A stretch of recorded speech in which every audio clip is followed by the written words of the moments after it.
what is it about the human animal that makes us make music?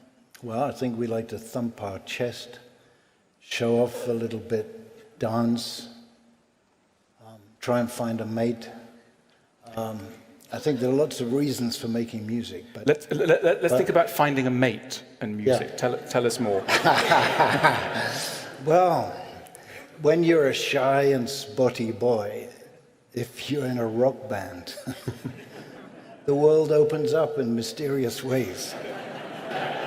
But I think it's a deep thing that looking at some of the creatures that we share the planet with, they seem to also use sound in communication and not always with specific intent. And I was sent to a public school, and it was just on the cusp of softening, but it was still pretty unpleasant.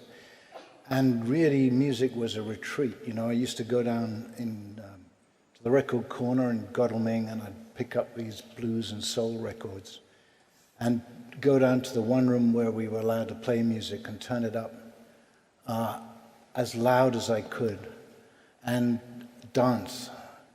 What is it that you think that enables music to carry so much meaning, but at the same time meaning that we find it hard to define? It just exists in its own medium.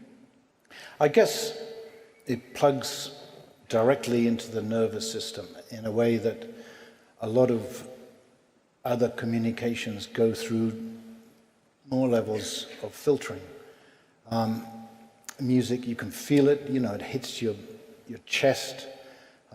Depending where the frequencies are, there are patterns there that instinctively go in, and so I think it's a sort of quicker release, but maybe not as precise a weapon as a word.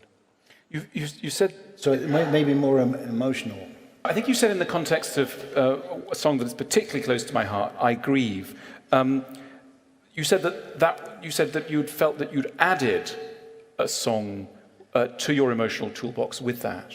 Yeah, well, I think it is like a box of pills, that you have your certain records, certain songs for delivering certain emotional functions, and they may be to calm you down, to comfort you, to excite you, you know, whatever it is. And I think, well, actually, I hadn't lost either of my parents. My wife had lost her mum when I think I Grieve came, and I was thinking, there aren't really good, I mean, there are lots of songs people use at funerals and when they lose people, but I didn't really know of one that was specifically about grief in that way, and so I thought, I'll give it a go. And is that generally how songs start? I mean, that you would literally think there's an area of the emotional map that hasn't been covered and that interests you, and that you try and mine that? Is that? Yeah, that's sort of how it went.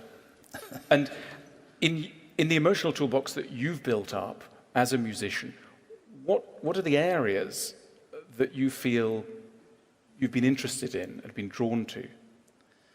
I think, what I was talking about earlier about just making a lot of noise, getting excited, getting sexy, getting, and then calm, meditative, and transcendent, you know, in another way. And I think I was always drawn to church music in a way. Hymns were a big influence on me, you know, bits of classical, but it was the soul. People like Otis Redding and Nina Simone were the sort of the grand figures of my And what was youth. it that drew you to them? Just what they could do with the voice and the storytelling.